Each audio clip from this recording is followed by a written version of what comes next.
My name is Tommy Caldwell, and I never planned on spending my 32nd birthday mopping floors at a Burger King off Highway 62 in Henderson, Kentucky. 3 months ago, I was installing solar panels in Louisville, making decent money, had my own apartment. Then the company went under. Something about tax fraud and missing payments. The crew scattered like leaves. Some guys headed to Nashville, others back to family farms. Me? I had nowhere to go except my cousin Dale's couch in Henderson. Dale works third shift at the aluminum plant, so his place stays empty during the day. Perfect setup, he said, until I got back on my feet. The problem was, Henderson isn't exactly booming with opportunities for a guy whose only skills involve climbing roofs and wiring electrical systems. After 2 weeks of applications and dead-end interviews, I spotted the help wanted sign taped to the Burger King's drive-thru window. The manager, Beverly Phillips, hired me on the spot. 50-something woman with graying hair pulled back tight and calloused hands that spoke of decades in food service. She looked me over once, work boots, jeans without holes, clean-shaven face, and nodded. "My janitor position pays $12.50 an hour," she said, leading me through the dining area. 11 p.m. to 6 a.m., Monday through Friday. You clean the kitchen, dining room, bathrooms, and handle the lot maintenance. Oil disposal, grease trap cleaning, that sort of thing. The restaurant sat on a corner lot where Highway 62 met Elm Street, surrounded by a Dollar General, a closed-down Blockbuster, and an auto parts store. Not much traffic after 10 p.m. except for the occasional semi heading toward the river. Beverly showed me the supply closet, the industrial mop bucket, and the grease hose set up behind the building. "One more thing," she said, pulling a folded paper from her apron pocket. "These are protocols you need to follow. Don't ask questions about them. Just do what they say. The previous janitor, Mitch Henderson, he followed them religiously for 8 years. Never had a single problem." I unfolded the paper. 6 hand-typed rules, no explanation. Just numbered instructions. They seemed odd, but not alarming. Closing specific doors at certain times, avoiding the walk-in freezer between certain hours, that kind of thing. Probably some health department regulation or corporate policy. "Where's Mitch now?" I asked. Beverly's expression tightened. "He moved to Florida, wanted something closer to the beach." That was 6 weeks ago. The job turned out exactly as advertised. Quiet, straightforward, plenty of time to think while scrubbing grills and mopping tiles. I followed the protocols without question, just like Beverly said. Until last Tuesday night, when I understood why Mitch really left Henderson. After midnight, the lot goes black, except for the menu board glow. The speaker crackles soft, a moth bumps the plastic, and the grease hose hums in my hand. That's when a second light blooms on the board, warm and yellow, floating just above the speaker like a lantern. It swings left, then right, like someone is walking up out of a tunnel I can't see. "Order when ready," the speaker says in a slow voice I don't know. The drive-thru lane is empty. No car, no tires on wet asphalt. Still, the lantern drifts off the board and slides across the concrete. Wherever it passes, dark boot prints rise up behind it, steaming in the cool air. I kill the hose. The only sounds are the wiper on the menu glass and my breath in the headset. The lantern stops at the back door and hangs there, level with my eyes, as if a hand is holding it. The metal sweats. From the speaker, I hear echo, dripping water, a long, hollow room, wind breathing through stone. "Order when ready," the voice repeats, closer now, like the speaker is right against my ear. I step toward the door. The boot prints turn, fresh and shining, and make a slow circle around me without a body to cast them. The lantern burns brighter, and for a second the menu board doesn't show burgers at all, just dark rock and a round black mouth cut through it. Something on the other side takes a step. The light blows out. The door handle turns from the outside. I grab the keys from my belt and sprint to the front entrance. My fingers fumble with the lock, metal scraping against metal, while footsteps circle the building. Heavy boots on gravel, each step deliberate, measured, like someone counting off paces. Inside, I flip every light switch I can find. The dining area blazes white under fluorescent tubes. I pull out the protocol sheet Beverly gave me, hands shaking as I unfold the paper. Protocol 1. After midnight, if the drive-thru speaker activates without a vehicle present, immediately enter the building through the main entrance. Do not use the back door. Do not acknowledge any voice from the speaker system. My throat feels dry as sawdust.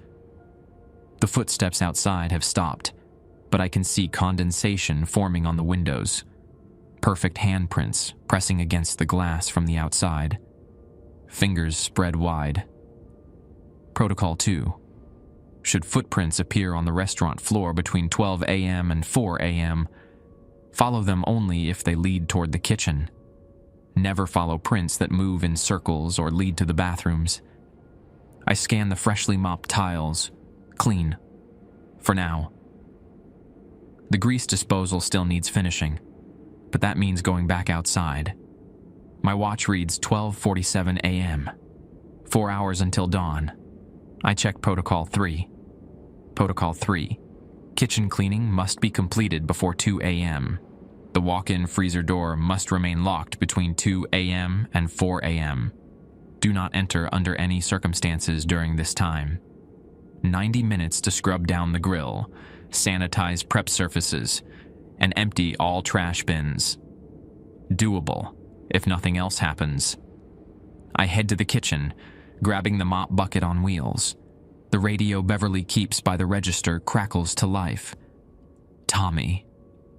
I freeze. The voice sounds like mine, but flatter somehow. Recorded. Tommy, you left the grease hose outside. The radio sits 3 feet away. Power light off. Cord unplugged from the wall outlet. Static pours from the speaker. Then my voice again. The hose needs cleaning, Tommy. It's waiting for you behind the building. I yank the radio's batteries out. The voice continues. Mitch used to clean it every night. Mitch was thorough. Mitch followed every protocol. Battery acid stings my fingers where the metal contacted skin. I throw the radio in a trash bag and tie it shut. The voice stops.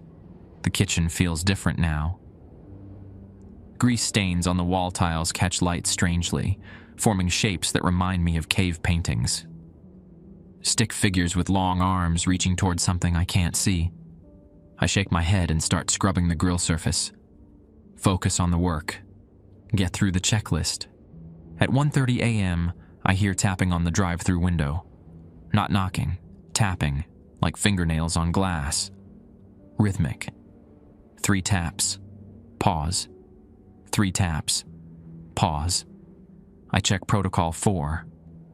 Protocol 4. Tapping sounds from windows after midnight indicate approval of your work. Continue current tasks. Do not investigate the source of the tapping. Approval? That doesn't make me feel better. I scrub harder, working grease off the fryer baskets with steel wool. The tapping continues, moving around the building. Front windows now. 3 taps. Pause. 3 taps. Pause. At 1:55 a.m., I finish the kitchen cleaning and lock the walk-in freezer with the heavy padlock Beverly showed me. 5 minutes to spare. The tapping stops immediately, like someone shut off a metronome. But now I hear something else. Scratching, like fingernails dragging across concrete. It's coming from inside the walls. I pull out the protocols again, hands steadier now that I've made it through the first test. 3 more hours until dawn. 3 more protocols to follow. The scratching grows louder, moving through the walls toward the dining area. Something is coming, and the rules are the only thing standing between me and whatever Mitch Henderson ran from when he moved to Florida. I check my watch. 2 a.m. exactly. The real work begins now. Hi, everyone. Before we move forward, I have something exciting to tell you. Many of you asked for stories without the strange rules, so I created a brand new channel just for that. It's called Mr. Grimm Archive. The link is in the description, or you can click the card above. I think you'll really enjoy it. So check it out whenever you want some more exciting types of stories. Also, I hope you're enjoying the 2 uploads a day. Let me know in the comments if you like some stories from your location. Now, let's continue with today's story. The scratching inside the walls grows more aggressive, like claws raking through drywall. I move to the dining area, mopping bucket rolling behind me on squeaky wheels. The sound follows, tracking my movement from inside the structure. It stops directly above my head, then continues toward the counter. I start mopping the tiles, working in steady strokes while keeping one eye on the walk-in freezer door. The padlock hangs secure, but condensation has formed around the edges of the door frame. Water droplets run down the stainless steel in perfect lines, too perfect, like someone traced them with a finger. At 2:15 a.m., the scratching stops. Complete silence settles over the restaurant, the kind of quiet that makes your ears ring. Then I notice the boot prints. They start near the front counter and lead straight toward the kitchen. Dark impressions in the wet floor I just cleaned, each print slightly larger than my own boots. The edges are sharp, like someone stepped in motor oil and walked across fresh cement. Protocol 2 flashes through my memory. Follow footprints only if they lead toward the kitchen. Never follow prints that move in circles or lead to the bathrooms. These prints head directly for the kitchen. I have to follow them. The first print sits right beside the register.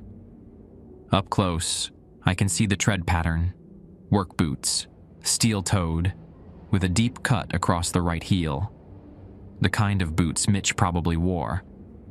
Each successive print leads me past the drink station, around the counter, through the kitchen entrance. They stop at the walk-in freezer door. Something thumps from inside the freezer. Not the compressor cycling on. A deliberate sound, like someone kicking the door from within.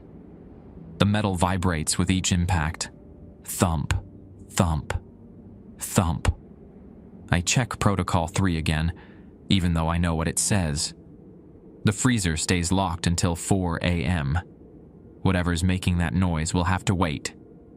The boot prints continue past the freezer to the back door. Through the small window, I can see the grease hose lying where I dropped it, coiled on the concrete like a black snake. The lantern from earlier is gone, but something else stands in the parking lot. A figure in work clothes and boots. Too far away to make out features, but definitely human-shaped. It doesn't move, just stands beside the dumpster with arms hanging at its sides. Watching. I grab the protocol sheet and check the next rule. Protocol 5. If a figure appears in the parking lot between 2 a.m. and 4 a.m., complete all remaining interior tasks before sunrise. Do not exit the building until the figure is no longer visible. My hands feel slick with sweat. The figure hasn't moved since I first spotted it, hasn't even shifted weight from one foot to the other. Like a mannequin someone posed out there as a sick joke. I finish mopping the dining area, then tackle the bathrooms. Men's room first. Standard cleaning, nothing unusual except for the temperature. It's at least 10 degrees colder in here than the rest of the building. My breath comes out in small puffs as I scrub the sinks. The women's bathroom is worse. Frost covers the mirrors, thick enough that I can write my name in it with a fingertip. The toilet water has a thin layer of ice on the surface that cracks when I drop the cleaning tablet in. Something's wrong with the ventilation system. Has to be. I make a mental note to mention it to Beverly, assuming I live long enough to see her again. At 2:45 a.m., I hear voices from the kitchen. 2 people talking in low tones, words too muffled to understand. Male voices, one younger than the other. I creep to the kitchen entrance and peer around the corner. No one there, but the voices continue, coming from the walk-in freezer. Told them about the protocols. Won't last another week. Mitch was smarter. I can make out fragments now. The younger voice sounds familiar, like someone I've heard before but can't place. The older voice carries a Kentucky accent, the kind you hear in tobacco barns and river towns. He's listening. Both voices stop. Silence returns to the kitchen, broken only by the freezer compressor humming to life.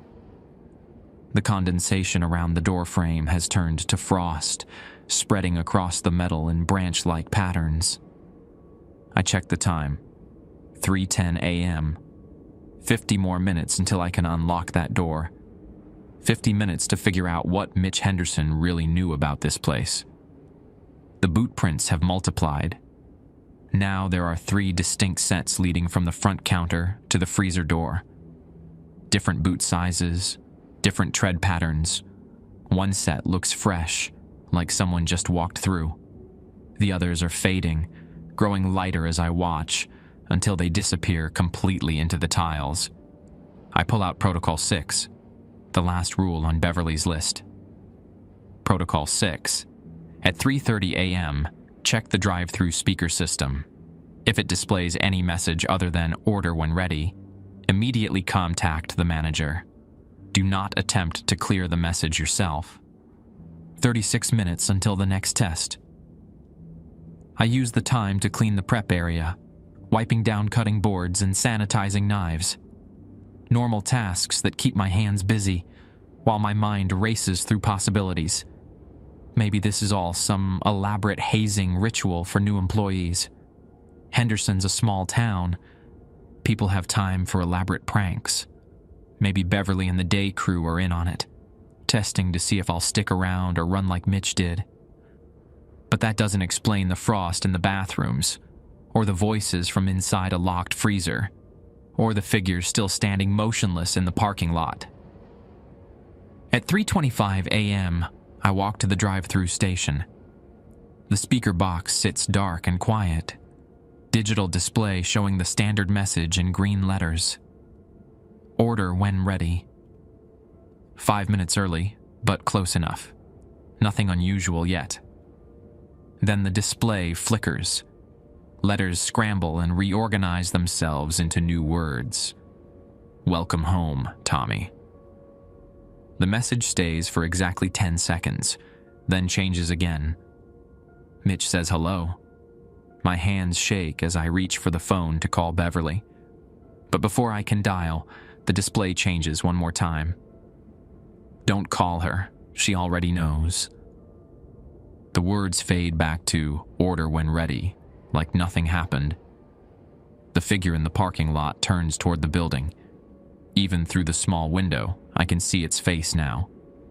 Pale skin, hollow eyes, features I recognize from the employee photo Beverly showed me during training. Mitch Henderson is standing in the parking lot, and he's been dead for at least 6 months. The walk-in freezer door rattles against its hinges.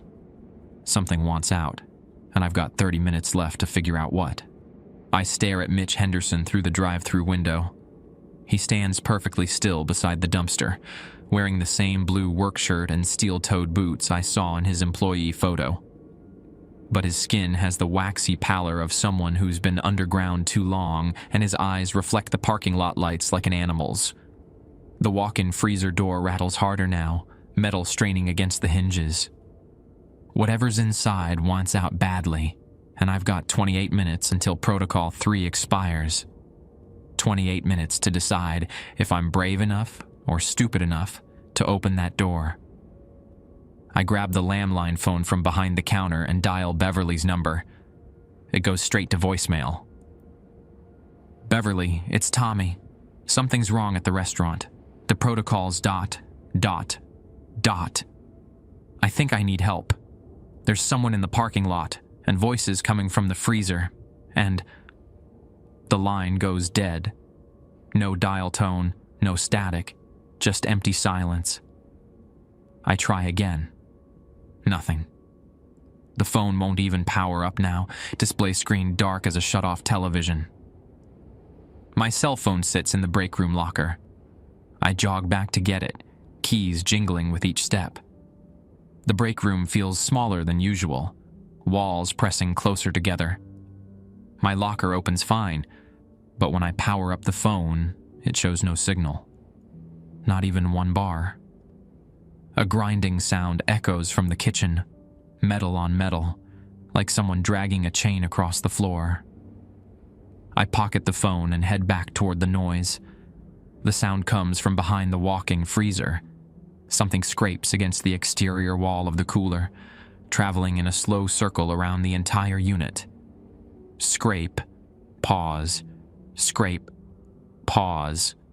Each revolution takes exactly 30 seconds. I count them off on my watch. 15 complete circles by the time I finish timing it. At 3:47 a.m., the scraping stops. The freezer door falls silent. Even the compressor shuts off, leaving the kitchen in absolute quiet.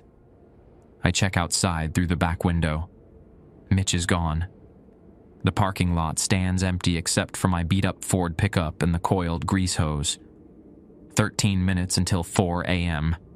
I pull a chair from the break room and sit facing the walk-in freezer. The padlock feels solid in my hands, key ready.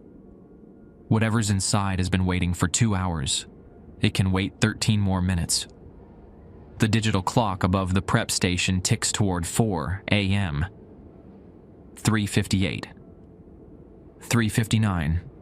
At exactly 4 a.m., I unlock the padlock. The freezer door swings open by itself, hinges creaking in the sudden silence. Cold air pours out, carrying the smell of frost and something else. Wet earth, like a freshly dug grave. Inside the freezer, boxes of frozen patties and French fries line the shelves normally. But the back wall has changed. Where stainless steel should be, rough stone extends into darkness beyond the reach of the interior light. A tunnel, maybe 3 feet wide, slopes downward at a gentle angle. Footprints in the frost lead from the freezer entrance into the tunnel. The same boot pattern I followed earlier, with the distinctive cut across the right heel. Mitch's prints, heading deeper underground. I grab a flashlight from the supply closet and step into the freezer. The temperature drop hits me like diving into cold water. My breath forms thick clouds that drift toward the tunnel entrance. The stone walls look hand-carved, too smooth for natural formation, but too rough for machine work. 20 feet down the tunnel, the passage opens into a larger chamber. My flashlight beam sweeps across carved walls covered in scratches and marks. Not random scratches. Words carved deep into the stone with something sharp. Mitch Henderson, 8 years. Carl Morrison, 12 years. Bobby Tucker, 6 years. James Whitfield, 15 years. Names and numbers stretch across every surface I can see. Some carved neat and careful, others hacked frantically into the stone. At the bottom of the list, fresh scratches spell out, Tommy Caldwell. My name carved in letters still dusted with stone fragments. You're early. I spin around. Mitch Henderson stands at the tunnel entrance, blocking my exit. Up close, his skin looks like old leather, dried and cracked. His work shirt hangs loose on a frame that's lost considerable weight. Protocol 3 says 4 a.m. I managed to say. It's 4:05. Protocols are guidelines, Tommy. Suggestions to keep you functional until you're ready. His voice sounds hollow, like it's coming from the bottom of a well. I followed them for 8 years. Perfect attendance, never missed a shift, always followed the rules. Beverly said you moved to Florida. Mitch laughs, a sound like gravel in a cement mixer. Beverly says lots of things. She said the same about Carl Morrison and Bobby Tucker and James Whitfield. Check the missing persons report sometime. We all moved away, according to Beverly. I back deeper into the chamber, flashlight beam dancing across the carved names. What is this place? Orientation chamber. Every janitor spends time down here eventually. Some adapt quicker than others. Mitch steps fully into the chamber, and I notice his boots don't make any sound on the stone floor. The restaurant needs maintenance, Tommy. Not just cleaning, real maintenance. The kind only we can provide. What kind of maintenance? The hungry kind. Mitch gestures toward the far wall of the chamber, where my flashlight beam reveals another tunnel leading deeper underground. Henderson sits on old mines, Tommy. Coal mines from the 1800s that never got properly filled. Things live down there now. Things that need feeding. A sound echoes from the deeper tunnel, not scratching this time. Breathing. Deep, rhythmic breathing, like something large and patient waiting in the darkness. Every night after midnight, they come up through the restaurant. Mitch continues, looking for food, for warmth, for company. The protocols keep them manageable, give them what they need without anyone getting hurt. Usually. What happens if I don't follow the protocols? Then they take what they want instead of what you give them. Mitch points to several names on the wall where rough scratches have been carved over the original letters, obliterating them. Those janitors tried to fight it, tried to quit or call the police or burn the place down. The things underground don't appreciate that kind of attitude. The breathing from the deeper tunnel grows louder. Something large is moving toward us through the darkness, feet or claws scraping on stone. You have a choice, Tommy, Mitch says. Accept the situation, follow the protocols, and live a long, quiet life as Henderson's night janitor. Or try to run and join the scratched-out names on this wall. What about you? Why are you still here if you followed the rules? Mitch's expression shifts, becoming almost sad.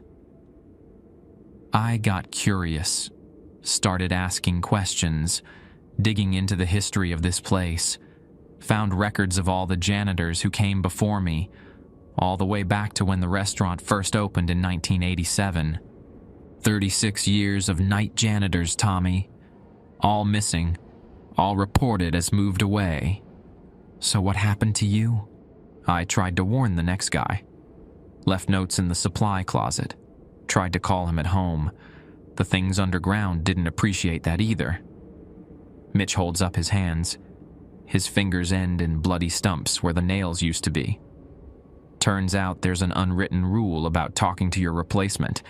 I learned it the hard way. The sound from the deeper tunnel is getting closer. Heavy footsteps, plural, like several large shapes moving together. My flashlight battery is dimming, the beam growing weaker. Time to decide, Tommy, Mitch says. Go back upstairs, finish your shift, and pretend this conversation never happened. Or stay down here and meet your new co-workers personally. I look at the carved names one more time, then back at the tunnel entrance. The breathing is almost upon us now. I run for the freezer. I burst through the freezer door and slam it shut behind me, fingers fumbling with the padlock. The metal clicks into place just as something heavy crashes against the inside of the door. The entire freezer unit rocks on its foundation, condiment bottles rattling on nearby shelves. Another impact. The door buckles outward, hinges groaning under pressure. Whatever's inside hits it again, and I hear Mitch's voice through the steel. You can't stay up there forever, Tommy. They know you've seen them now. I back away from the freezer, grabbing a mop handle from the bucket. Not much of a weapon against whatever's down in those tunnels, but it feels better than empty hands. The clock above the prep station reads 4:23 a.m., less than 2 hours until Beverly arrives for the morning shift. The impacts stop. Silence settles over the kitchen, broken only by my ragged breathing and the steady drip of condensation from the freezer's exterior coils. Frost covers the door now, spreading across the stainless steel in web-like patterns that remind me of cracked lines and pond ice. I need to get out of here. Grab my keys, get in my truck, and drive back to Dale's house before whatever lives underground decides to find another way upstairs. But when I check my pockets, the keys are gone. They were on my belt clip when I went into the tunnels. Now the clip hangs empty, metal ring missing. Mitch must have taken them while we talked, or maybe they fell somewhere in that carved chamber.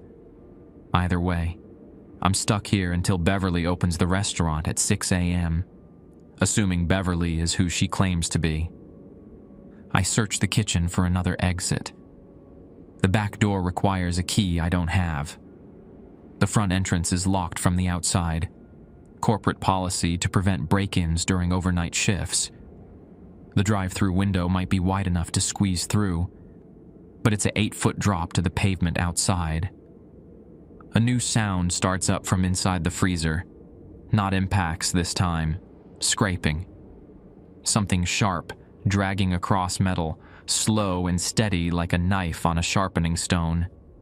The sound circles the interior walls of the freezer unit, around and around in a pattern that makes my teeth ache. The scraping stops. In the sudden quiet, I hear my name being called from the dining area. Tommy? Are you back there? A woman's voice, familiar but not quite right. Too cheerful for 4:30 in the morning, too bright for the situation. I creep to the kitchen entrance and peer around the corner. Beverly Phillips stands by the front counter, wearing her usual work clothes, khaki pants, burgundy polo shirt, name tag pinned crooked on her left breast. She holds a ring of keys in one hand and a steaming cup of coffee in the other. "There you are," she says when she spots me. "Thought I'd come in early, see how your first month is going. You look tired, honey. Rough night?" "Beverly." I stepped into the dining area, mop handle still gripped in both hands. "What are you doing here? It's 4:30 in the morning." "Couldn't sleep. Figured I'd check on things, maybe get some paperwork done before the breakfast rush." She sips her coffee and surveys the dining room. "Place looks good, Tommy. You're doing fine work." Something about her smile bothers me. Too wide, too fixed, like she's posing for a photograph. And her coffee. Where did she get coffee? The machine in the break room was unplugged when I checked it earlier, and I never saw her brew anything. "Beverly, there's something wrong with the walk-in freezer," I say. "I think there might be a gas leak or something. I've been hearing voices, and the temperature's all messed up." "Oh, that old thing," she waves dismissively. "Been having problems with it for years. Probably just the compressor acting up. Nothing to worry about." I went inside and found a tunnel leading underground. There were names carved in the walls and... "Tommy." Her voice cuts through my words like a blade. "You know better than to go in the freezer after hours. Protocol 3 is very specific about that. But you said those protocols were just corporate policy. Health department stuff." Beverly sets her coffee cup on the counter with a sharp click. "Did I? When did I say that?" I try to remember our conversation from 6 weeks ago, but the details feel fuzzy, like trying to recall a dream after waking. Did she explain the protocols, or just hand me the paper and tell me to follow them? The protocols exist for good reasons, Tommy. 36 years we've been serving this community, and we've never had a single serious incident. That's because every employee follows the rules. "What about Mitch Henderson?" Her smile falters for just a moment, then snaps back into place. Mitch moved to Florida. I told you that already. He's downstairs, Beverly, in the tunnels under the freezer, along with Carl Morrison and Bobby Tucker and a dozen other janitors who supposedly moved away. Beverly picks up her coffee again, hands perfectly steady. You've had a long night, honey. Sometimes this job gets to people, especially around the 4th week. Mitch had the same problem. What problem? Curiosity. Started asking questions, poking around in places he shouldn't. We tried to help him, but some people just can't accept that certain things are better left alone. She takes another sip of coffee, watching me over the rim. The night shift requires a particular kind of person, Tommy. Someone who can follow directions without needing explanations. The scraping sound from the freezer starts up again, louder now, like multiple sharp objects dragging across metal. Beverly doesn't seem to notice it. I think you're the right kind of person, she continues. Good work ethic, reliable, not too many questions. But everybody has a breaking point. The question is, what's yours? I want to quit. No, you don't. Her tone stays pleasant, conversational. You need this job. Your cousin Dale's getting tired of you sleeping on his couch. Your bank account's got maybe $200 left. You've got nowhere else to go. She's right, and we both know it. Henderson doesn't offer many opportunities for a guy with my skills. The aluminum plant isn't hiring. The coal mine shut down years ago. And the nearest city with decent jobs is an hour drive each way. Besides, Beverly adds, quitting isn't really an option at this point. You've seen too much, asked too many questions, just like Mitch. The scraping from the freezer grows louder, joined by new sounds, tapping, scratching, something that might be voices murmuring in the darkness. The frost on the freezer door has spread to the surrounding walls, climbing toward the ceiling in crystalline branches. What do you want from me? Same thing we wanted from Mitch and Carl and all the others. Do your job, follow the protocols, and don't ask questions about things that don't concern you. Beverly finishes her coffee and sets the empty cup aside. In return, you get steady employment, decent pay, and the satisfaction of serving an important role in this community. What kind of role? Maintenance. The kind that keeps certain things fed and happy so they don't go looking for meals elsewhere. She glances toward the freezer, where the sounds are getting louder. Henderson's always been a mining town, Tommy. Coal, mostly, but other things too. Things that live deep underground and only come up when they're hungry. And the restaurant feeds them? The restaurant provides a controlled environment for feeding, much safer than letting them roam free through town, hunting wherever they please. Beverly's smile returns, warmer now, almost maternal. Your job is to help maintain that environment. Keep the creatures comfortable, well-fed, and contained. It's an important responsibility. The freezer door starts rattling again. Whatever's inside wants out, and the padlock won't hold forever. What happens if I refuse?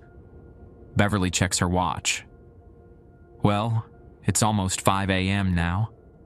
Dawn's still an hour away, but that doesn't matter much down in the tunnels.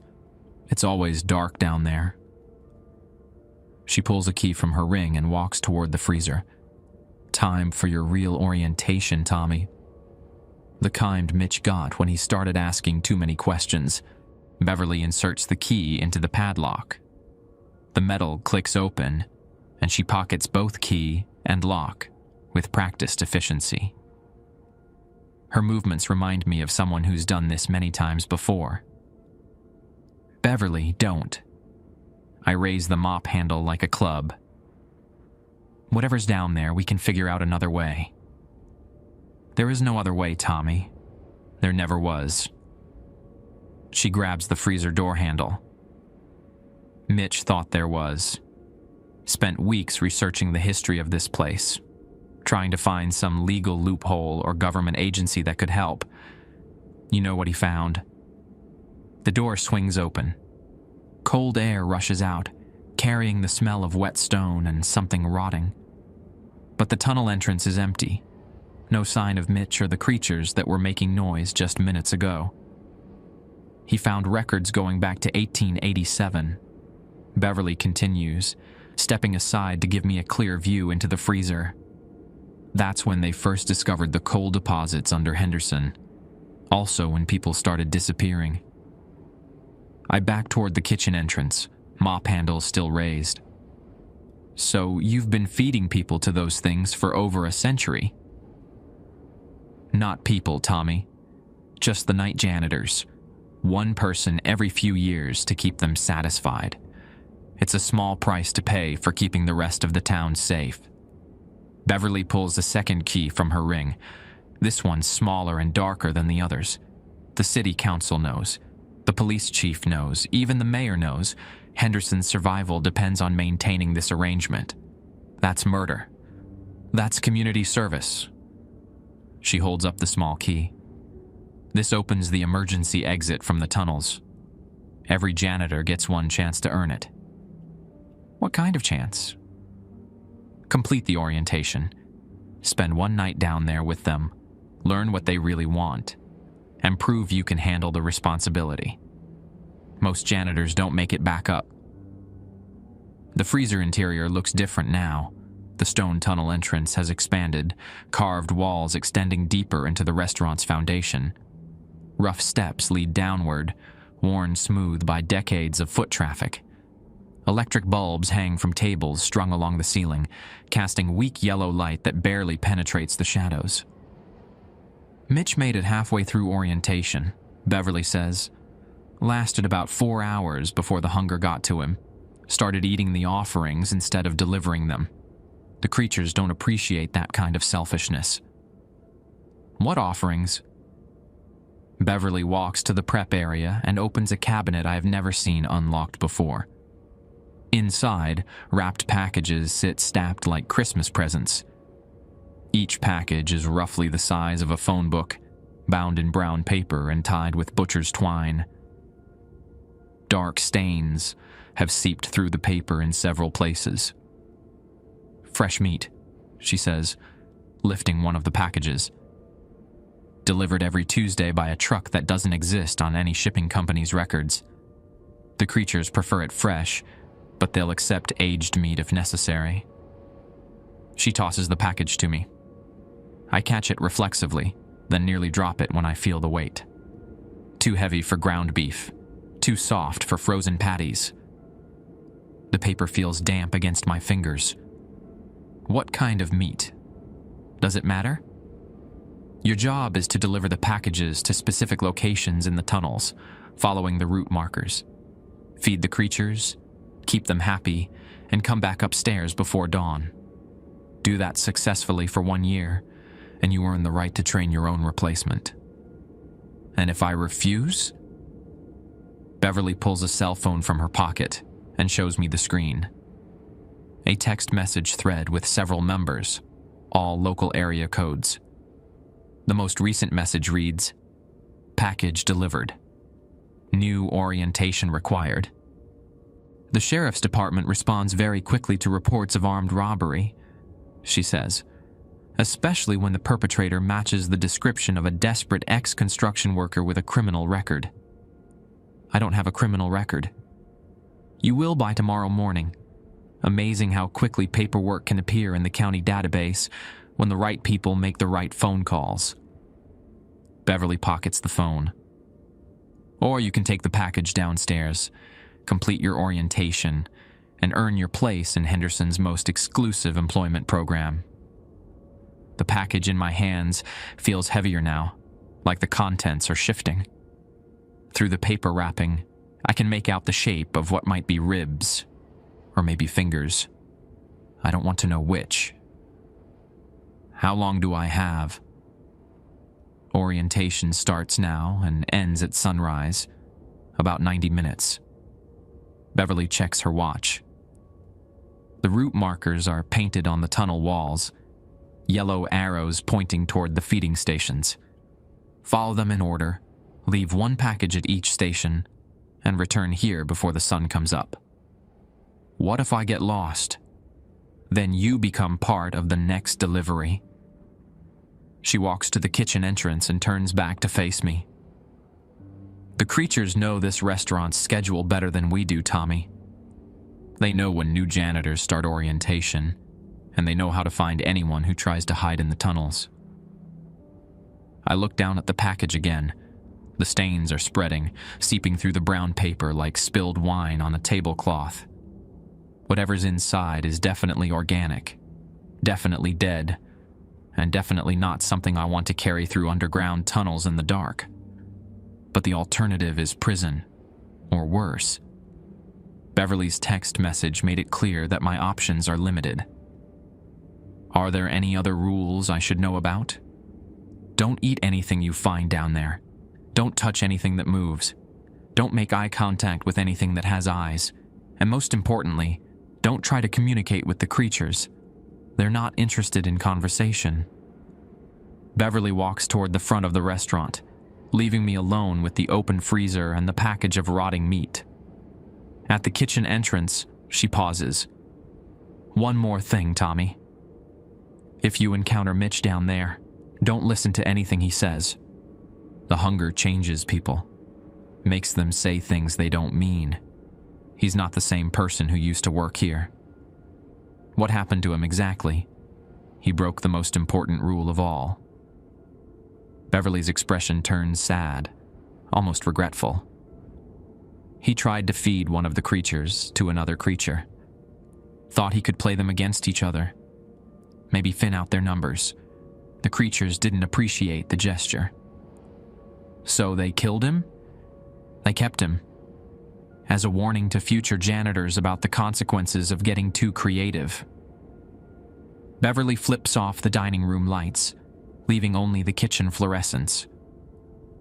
Mitch handles waste disposal now, cleans up after feeding time, disposes of bones and leftover packaging. It's not a pleasant job, but it's honest work. The tunnel steps look steeper than they did a few minutes ago, carved stone disappearing into shadows beyond the reach of the hanging bulbs.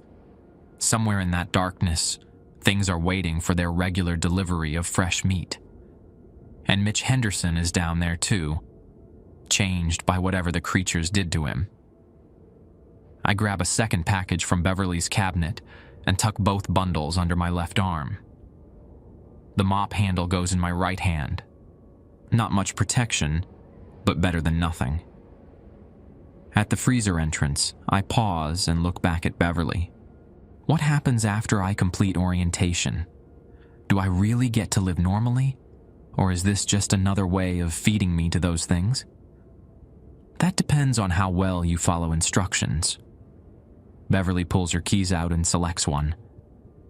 Every successful janitor gets the same choice Mitch got. Accept the situation and learn to manage it, or fight it, and become part of the food chain. And if I complete the year successfully, then you get to recruit your own replacement, train them, guide them through orientation, and help them make the same choice you're making now. Beverly's smile returns, but there's something different about it this time. Tired, worn thin by years of repetition. It's not an easy job, Tommy, but somebody has to do it. I take the first step down into the tunnels.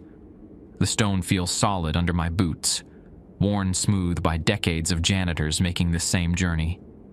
Behind me, I hear Beverly lock the freezer door. The packages under my arm feel heavier with each step. Ahead in the darkness, something moves. Multiple somethings, shifting in the shadows beyond the light. The feeding stations are waiting, and so are the creatures that live there. At the bottom of the steps, a yellow arrow painted on the tunnel wall points deeper underground. The first feeding station can't be far now. I follow the arrow into the darkness, carrying my cargo of rotting meat toward whatever's hungry enough to eat it. The tunnel stretches ahead for 50 yards before branching into 3 separate passages. Each branch is marked with a different colored arrow. Yellow continues straight, blue points left, red points right. I follow the yellow arrow, packages growing slick with condensation under my arm.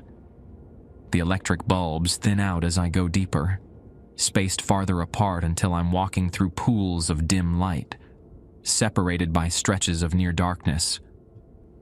The tunnel walls show tool marks from whoever carved them, pickaxe gouges and chisel cuts that speak of manual labor from a time before modern mining equipment. After 10 minutes of walking, I reach the first feeding station.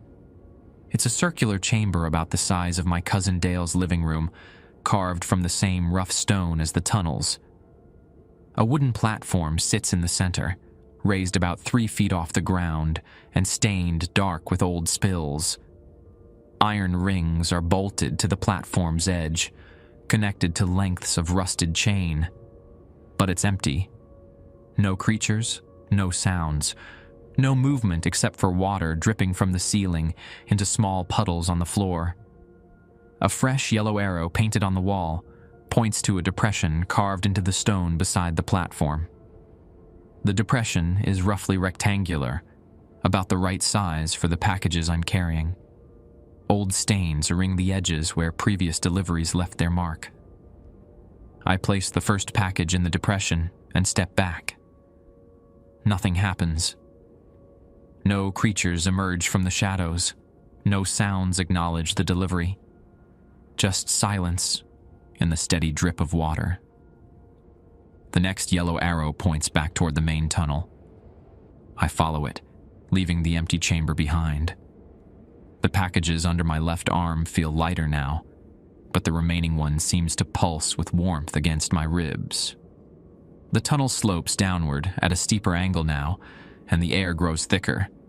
Not just humid, dense, like breathing through wet cloth. My lungs work harder with each step, and sweat beads on my forehead despite the cool temperature. 20 minutes later, I reach the second feeding station. This chamber is smaller than the first, with a lower ceiling that forces me to duck in places. But it's not empty. Something large moves in the shadows beyond the reach of the hanging bulbs, shuffling across the stone floor with soft scraping sounds. The yellow arrow points to another depression carved into the wall, this one stained more recently. Dark liquid pools at the bottom, reflecting the light like spilled oil. I approach the depression slowly, trying to get a better look at whatever is moving in the shadows. The scraping stops. Complete silence fills the chamber, broken only by my own breathing and the distant sound of dripping water. The creature, if that's what it is, doesn't show itself, but I can feel its attention focused on me, watching from the darkness, waiting. I place the second package in the depression and back away toward the tunnel entrance. The scraping starts up again immediately, faster now, moving toward the platform. I don't wait to see what emerges from the shadows. The main tunnel continues deeper underground, following the natural curve of the hillside. The electric bulbs are spaced even farther apart here, creating long stretches where my only light comes from the faint glow behind me and the weak yellow gleam ahead.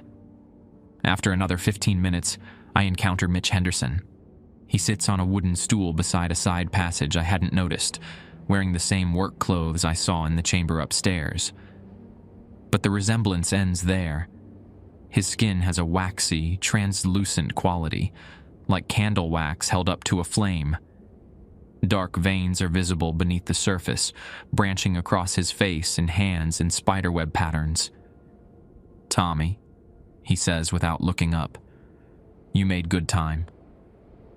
His voice sounds different now, still recognizably Mitch, but with an odd echo, like he's speaking from inside a metal container. "Beverly said not to listen to you. Beverly says lots of things.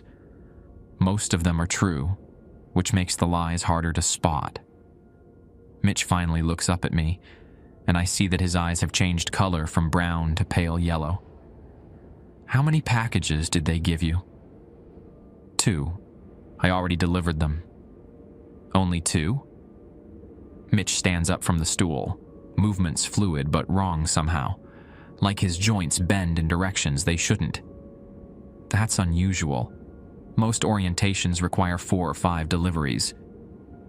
Maybe they're not as hungry tonight. Mitch laughs, the sound echoing down the tunnel. They're always hungry, Tani. The question is what they're hungry for. He walks to the side passage and gestures for me to follow. Against my better judgment, I do. The passage leads to a small alcove carved into the living rock, filled with bones. Human bones, picked clean and sorted by size. Skulls occupy one shelf, femurs another, smaller bones arranged in neat piles below. 36 years of night janitors, Mitch says, running his fingers along the skull shelf. Beverly likes to tell people we moved away. But this is where we really ended up. You're still alive. Am I? Mitch holds up his left hand. The skin is torn away from his palm, revealing muscle and bone underneath. But there's no blood, no sign of pain. Been like this for 6 months now. Don't feel cold, don't feel hunger, don't sleep. Not sure that qualifies as living. I back toward the main tunnel, but Mitch follows. The creatures don't just want meat, Tommy. They want companionship. Someone to tend their feeding stations, maintain their territories, handle disposal of the leftovers. He gestures toward the bone alcove. The smart janitors figure that out during orientation. The others end up on the shelf. What happened to you? I tried to be clever. Thought I could negotiate with them. Maybe work out a better arrangement. Turns out, they don't appreciate negotiation. Mitch's smile reveals teeth that have grown too sharp, too long for his mouth. But they do appreciate enthusiasm. Show enough interest in their way of life, and they'll offer you a permanent position. We reach the main tunnel, and I see the final yellow arrow painted on the wall ahead. It points to a passage sloping even deeper underground, where no electric bulbs provide light. That's where they really live, Mitch says, following my gaze. Down where the old coal seams meet the limestone caves. Been there since before Henderson was founded, maybe since before humans came to Kentucky at all. Beverly said orientation ends at sunrise. Beverly tells new janitors what they need to hear to get them this far. Mitch checks a pocket watch that seems to have grown into his wrist, the metal chain disappearing under his skin. You've got about 40 minutes until dawn. Plenty of time to see the deep chambers. I'm going back upstairs. Are you? Mitch steps between me and the tunnel leading back to the restaurant. You delivered packages to 2 feeding stations, but you never saw what accepted the deliveries. Don't you want to know what you've been feeding? Not particularly. Curiosity is what separates humans from cattle, Tommy. The creatures respect that quality. It's one of the reasons they choose janitors instead of day shift employees. Night workers tend to ask more questions. The passage leading to the deep chambers exhales cold air that carries unfamiliar scents. Not decay, not earth. Something organic but alien, like flowers that bloom in places where sunlight never reaches. 5 minutes, Mitch says. Just look into the first chamber, see what lives down there.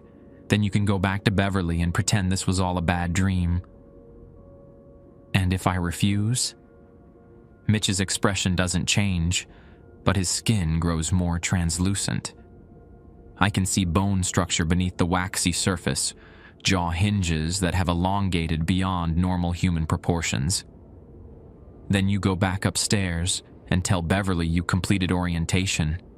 She'll give you the night janitor job permanently, and in a year, you'll be recruiting your own replacement. Just like she recruited you.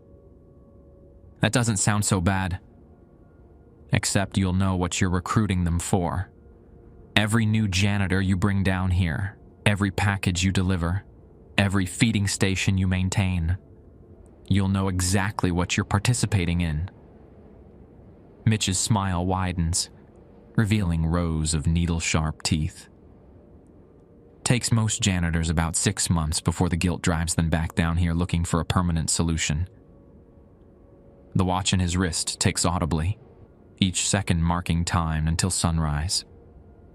40 minutes to make a choice that will determine whether I spend the next year living with what I've learned or join Mitch in whatever transformation claimed him. "What's down there?" I ask, nodding toward the deep passage. "Your real employers. The ones who decide whether you get to leave this place or stay forever."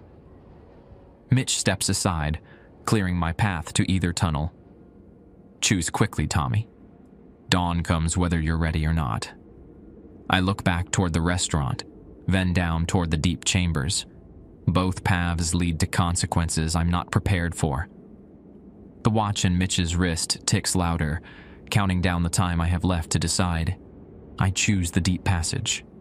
Not because I'm brave, and not because I trust Mitch's transformed judgment, but because going back upstairs means living with Beverly's arrangement for the next year, recruiting another desperate soul to take my place when the guilt becomes too much to carry.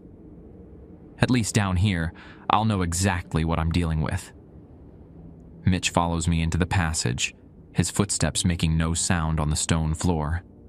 The electric bulbs disappear entirely after the first bend, leaving us in complete darkness except for the faint phosphorescent glow that seems to emanate from Mitch's skin.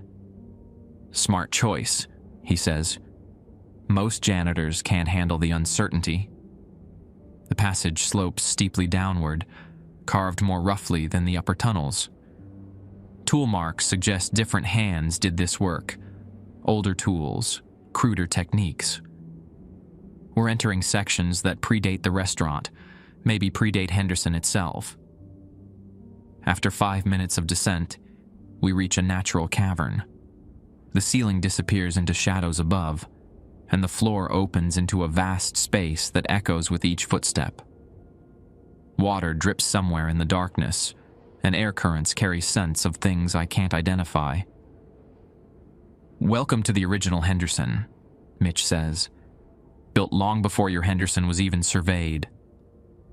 Shapes move in the darkness ahead, large, upright figures that glide rather than walk.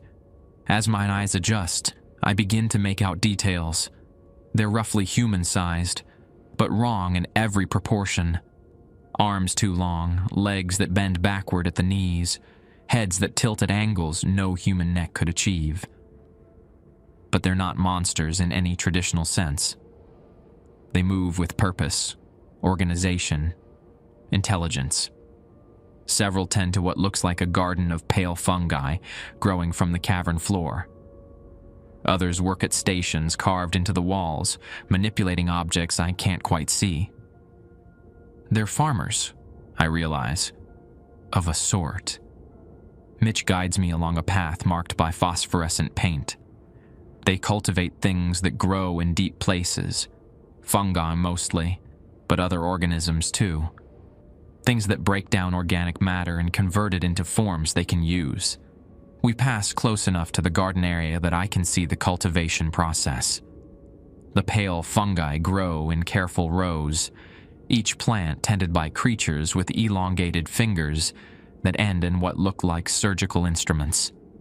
They prune, harvest, and replant with the precision of master gardeners. "The packages you delivered," Mitch continues, "they're not food in any conventional sense. They're raw materials for the growing process. Fresh organic matter gets processed through the fungi, then refined into whatever the creatures actually consume." One of the farmers notices us and approaches. Up close, its features are even stranger. Skin that looks like leather stretched over an elongated skull, eyes that reflect light like mirrors, a mouth that opens vertically instead of horizontally. but its movement is curious, not threatening. It speaks in a series of clicks and whistles, like a language made of insect sounds. Mitch responds in the same clicks and whistles, apparently fluent. What did it say? She wants to know if you're here for employment or processing. Mitch's smile reveals too many teeth. Employment means joining the workforce. Processing means becoming part of the garden. What did you tell her? That you're still deciding. The farmer creature clicks again, gesturing toward a section of the cavern where more of her kind work at carved stations. They're processing the packages I delivered earlier, breaking down the contents and mixing them with samples from the fungal garden. The work looks methodical, scientific. They're not evil, Tommy, Mitch says, watching my reaction. They're just different. They've been living down here since before humans came to this continent, developing their own civilization. When Henderson was founded, they needed a way to manage the surface dwellers, who kept interfering with their work. So, they started the restaurant. They influenced certain humans to establish businesses that would provide regular, organic material. The Burger King is just the latest in a series of establishments. Before that, it was a butcher shop. Before that, a funeral home. Before that, a medical clinic. Mitch's watch ticked steadily in his wrist. Each business served the same purpose: controlled access to fresh organic matter. Another farmer approaches, this one carrying what looks like a tablet made of the same phosphorescent material that marks the paths. Symbols are carved into its surface, glowing faintly in the darkness.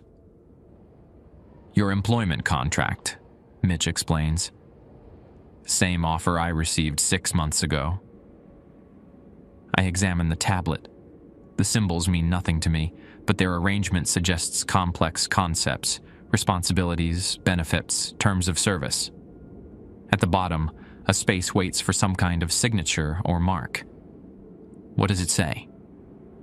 Standard employment agreement. You work the night shift in their surface operation, managing organic material acquisition and processing. In return, you receive enhanced physical capabilities, extended lifespan, and immunity to most forms of disease and injury. Enhanced how?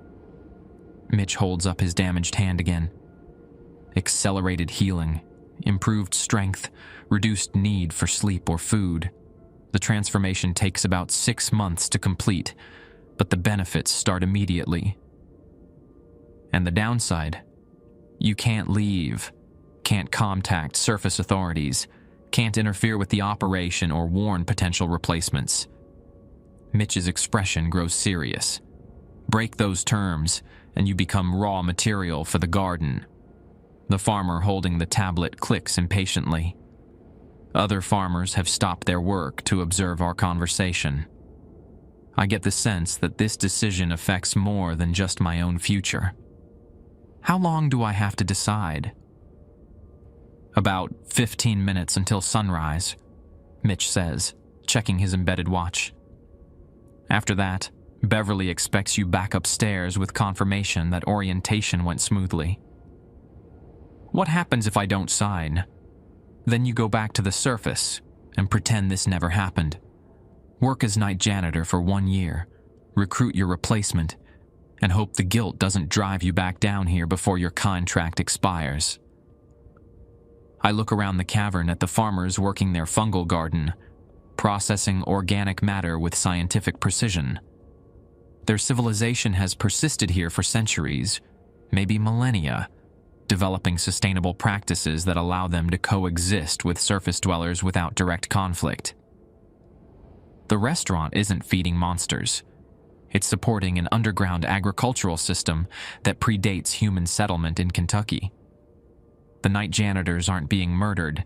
They're being recruited for a job that most humans couldn't handle psychologically. But the bones in Mitch's alcove suggest not everyone adapts successfully to the work. What happened to the janitors who didn't make it? Failed probationary period. Some couldn't handle the transformation process. Others broke contract terms and had to be processed for raw materials. Mitch's tone remains matter-of-fact. The work isn't suitable for everyone. The farmer with the tablet clicks again, more insistently. Other farmers have begun gathering around us, forming a loose circle. Their attention feels expectant rather than threatening, but the pressure to decide is obvious. "Sign the contract, Tommy," Mitch says. "It's better than spending a year knowing what you're part of and feeling powerless to change it." I take the tablet from the farmer's elongated fingers. The symbols pulse brighter when I touch them, reacting to my skin contact. Whatever this contract represents, it's more than just employment terms. It's a fundamental change in what I am and how I exist in the world. But going back upstairs means living with Beverly's arrangement, knowing that every package I deliver supports a system I only partially understand. It means recruiting another desperate person to take my place, continuing a cycle that's persisted for over a century. The watch in Mitch's wrist ticks louder, marking time until dawn. The farmers wait silently, their mirror eyes reflecting phosphorescent light from the cavern walls. I press my thumb to the signature space on the tablet. The symbols flare bright enough to illuminate the entire cavern, then fade back to their normal glow. The farmer who handed me the tablet clicks approvingly and gestures toward the working stations where her colleagues process organic matter. "Welcome to the workforce," Mitch says. "Orientation starts now." Beverly Phillips posted the help wanted sign on a Tuesday morning in November. She taped it to the drive-thru window with the same precision she'd used 37 times before, checking the corners twice to make sure it hung straight. The sign read, "Night janitor position available. Immediate start. No experience necessary." I watched from inside the restaurant as she finished the task. My reflection in the window glass looked mostly human still, though my teeth had grown sharper and my eyes reflected light in ways they hadn't 6 months ago. The transformation progressed slowly, Mitch had warned me. Full integration took time. "You ready for this?" Beverly asked, stepping back inside. I nodded. The candidate would arrive within hours. They always did. Desperate people in Henderson had a way of finding that sign when they needed it most. Beverly's network of contacts at the unemployment office, the bankruptcy courthouse, and the eviction courts made sure the right type of person learned about the opportunity. Someone with nowhere else to go. Someone like I'd been. "Remember," Beverly said, straightening her name tag, "the protocols are guidelines, not explanations. Let them think it's corporate policy or health department regulations. Save the real orientation for after they've committed to the position."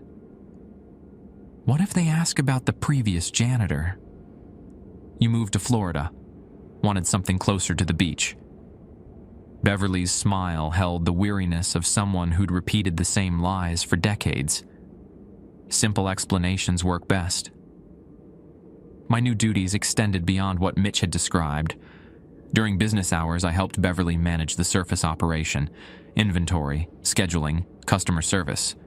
Normal restaurant work that kept the establishment functioning as a legitimate business. But my real responsibilities began after closing time. The farmers had given me a workspace in the cavern's eastern chamber, where I processed delivery reports and coordinated with their agricultural specialists. The work was more complex than simple package delivery. I tracked nutritional content, monitored quality standards, and maintained detailed records of organic matter conversion rates. The farmers, I'd learned their actual name was something like a song made of clicking sounds, appreciated meticulous documentation. Their civilization had survived by careful resource management and long-term planning. They needed surface partners who could think beyond immediate needs. My cousin Dale had stopped asking why I looked so tired. The transformation affected my sleep patterns, made regular food taste like cardboard, changed my body chemistry in ways that made sunlight uncomfortable. I told him I was working double shifts to pay off debt. He seemed to believe it. The front door chime announced our first customer of the day. A young woman entered, maybe 25, wearing work clothes that had seen better days. She approached the counter with the determined walk of someone who'd rehearsed what to say. "Excuse me," she said to Beverly. "I saw your help wanted sign outside. Is the position still available?" Beverly smiled warmly. "Of course, honey. Let me get you an application." I studied the woman while Beverly retrieved the paperwork. Ashley Morrison, according to the driver's license she showed for identification. Recently divorced, according to the pale band of skin on her ring finger. Probably behind on rent, judging by the worry lines around her eyes. Perfect candidate for Henderson's most exclusive employment program. The position is night janitor, Beverly explained, handing Ashley the application. 11 p.m. to 6 a.m., Monday through Friday. The work is straightforward, but we do have specific protocols that must be followed exactly. Ashley nodded eagerly.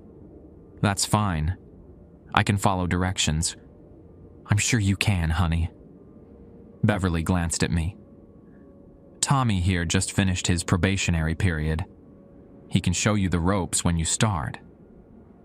I smiled at Ashley, showing just enough teeth to seem friendly without revealing how sharp they'd become. "Welcome to the team," I said. The cycle continues, as it has for over a century, as it will for centuries to come. Henderson takes care of its own.